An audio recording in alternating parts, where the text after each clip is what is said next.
আসসালামু আলাইকুম beautiful people. আজকে আমরা আনারস পাহাড়ে আনারস। খাবো। আনারস খাওয়ার জন্য প্রস্তুতি নিতেছি। এগুলো হচ্ছে রাঙামাটি খাগড়াছড়ির পাহাড়ি আনারস, যা অত্যন্ত মিষ্টি এবং সুস্বাদু হয়ে থাকে।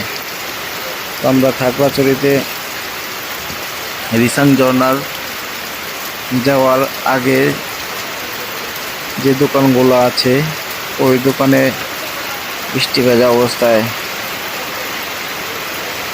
এই আনারস দেখতে পেলাম এবং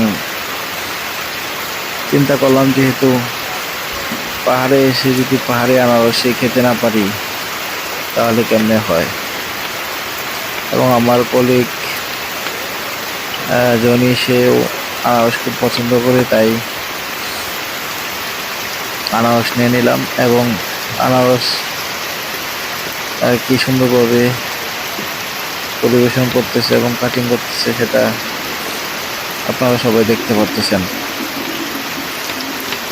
আনারসটা খুবই তরতাজা এবং মিডিয়াম পাকা।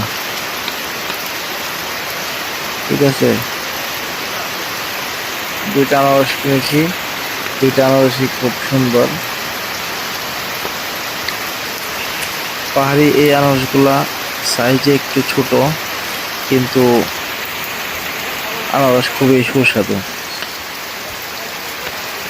আনারস প্রায় কাটা শেষের পর্যায়ে এখন স্পেশাল কাসুন্দি, ধনে পাতা এগুলা দিয়ে আনারসটা মিক্স করবে।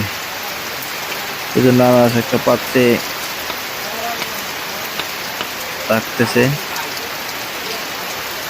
তারপর আনারস মিক্সিং করা হবে। এবং আপনারা যদি কেউ খাগড়াছড়ি রাখবেন রিসান ঝর্ণায় আসেন, অবশ্যই এখানে পাহাড়ি কলা পাহাড়ে ধনিয়া। এবং আনারস ট্রাই করতে পারেন। সেটা খুবই খেতে সুস্বাদু। যদি এরকম আরো সুন্দর সুন্দর ভিডিও আপনারা দেখতে চান, খাবার ভিডিও, তারপর হচ্ছে টুরিস্ট ভিডিও দেখতে চাইলে আমাদের চ্যানেলের সাথেই থাকেন। এবং যদি বিট লবণ। ভালো লাগে চ্যানেলটা সাবস্ক্রাইব করে রাখেন। যেহেতু নতুন চ্যানেল, সবার সাপোর্ট আশা করছি।